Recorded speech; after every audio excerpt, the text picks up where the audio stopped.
What is going on, you guys? Unsweetened Tea here, back again with another video, and today we are going to be going over one of my favorite systems of all time. I really like the Sony PSP. A lot of people consider this to be a failure, but if you've seen my retrospective, you will understand that I really do like the PSP a lot. Very nostalgic for me, and I think it was like the Switch before the Switch was a thing. So I have a pretty decent stack of games here. It's one of my bigger collections, and I want to go through it because the games with the PSP are really cheap, and there's a lot of good games here I want to show you. So the first one on top we have is Castlevania The Dracula X Chronicles. Fantastic game, made similarly in the vein of Symphony of the Night, which is actually on this game if you can beat it, which I have not. But if you beat it, you can actually unlock it and play that, which is awesome. Next we have Daxter. This is fantastic. This is basically... There's a really good line of spin-offs, which we're going to get to in a minute here. But there's some great spin-offs on the PSP from the PS2. So this is a great Daxter side game. In the same way, here's Ratchet and Clank Size Matters, one of the couple. There's also a couple more Jak and Daxter games with the PSP as well. Sony franchises were well represented in this time. Another great game. Here is God of War, Chains of Olympus. I actually sat down and beat this game in one sitting. It only took me about 4 hours or so, not too lengthy, but you can get this game on your PSP, or you can get it as a remaster on the PS3, and I believe on the PS4, which is cool. Here is Silent Hill Origins. This game is split in the fan base, but I think it's pretty good. It actually scared me a couple times, quite a bit. If the thing I like about portable handheld horror games, put in your headphones, and it's actually pretty creepy. Pretty atmospheric game too as well, I like it a lot. SOCOM, here's another exclusive Sony franchise that was well represented on the PSP. I just have one of them though, and this one's really good. If you like tactical shooters, this is a good one I'd recommend. Really cheap game. The next two, we have Harry Potter and the Goblet of Fire, and the next one in line, Order of the Phoenix. This is a nostalgia game for me. This is the first game I actually ever got for the PSP. I really like this game a lot. Like this game as well. Not as good as this one, but it's okay. I want to play these in the go. Then I actually have some other old manuals of Harry Potter stored away in there as well. So, something to show off. I actually have not played this game yet because I'm going to beat Final Fantasy VII all the way through before I play this, but Crisis Core is a prequel to Final Fantasy VII. So this has pretty good graphics and a different combat system. So I got to get through the other one and play this. So here's more Final Fantasy games. I really like the Final Fantasy series, and we'll make a video about that. But here are the Final Fantasy 1 and 2 remakes for the PSP. These are the 20th anniversary editions here, and I actually believe these are the definitive way to play. I had the PS1 version, the Anthology series, and I didn't really like it, and I don't really want to play the NES versions. I really like Final Fantasy on Nintendo, or on complete opposite, like it on Sony. Here is Final Fantasy IV, the complete collection. This one actually has a second game in it, which is called Final Fantasy IV, the After Years.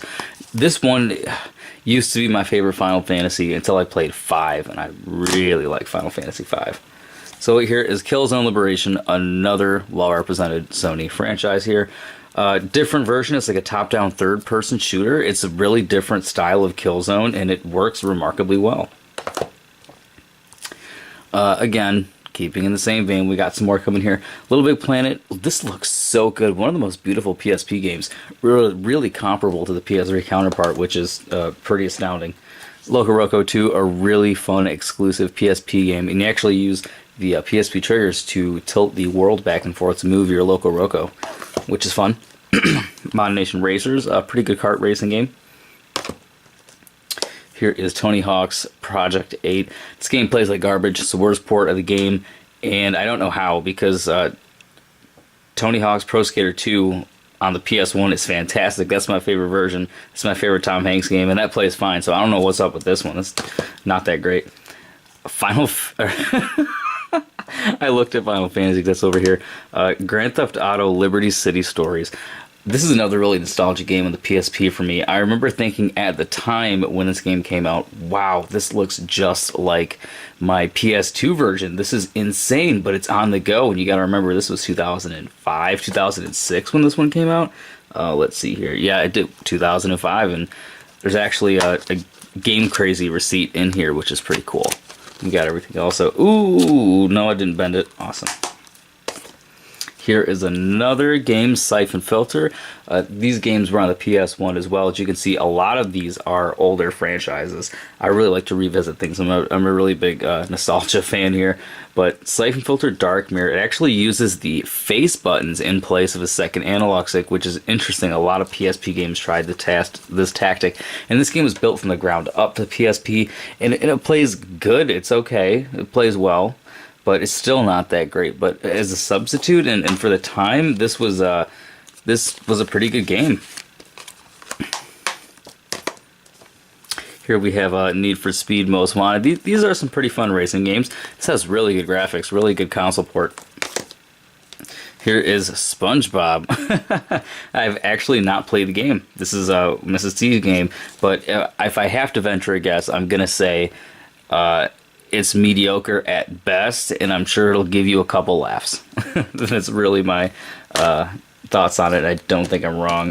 We have the last two games here. Peter Jackson's King Kong. Again, the PSP got the worst console port, but I think it's interesting that even though they are the worst, they're still like 7 out of 10 worse. Like they're maybe 1 point less than what these console releases would be. Again, utilizing the face buttons in terms of the controls, which was a downfall of the PSP, which I've mentioned in some of these other games. But this is not terrible, and graphically they are much lower in resolution, but they are comparable to the console, which was really amazing in 2005. I love the PSP. And this last game has some really weird alternative cover art because this is Hot Shots Tennis.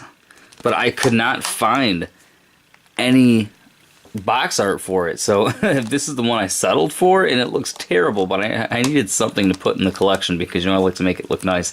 And on that note, that's actually all of it, guys. That was the PSP collection. If you see most of my videos, you know I always end up dropping something when we rearrange here to give the final thoughts. I absolutely love the PSP.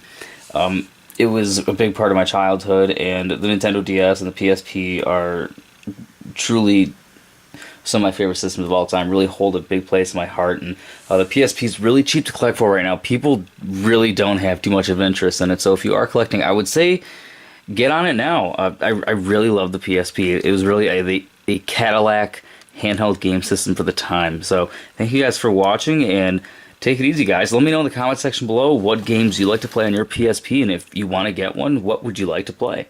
Let me know. I'd be interested in knowing. Thank you so much, and take it easy, guys.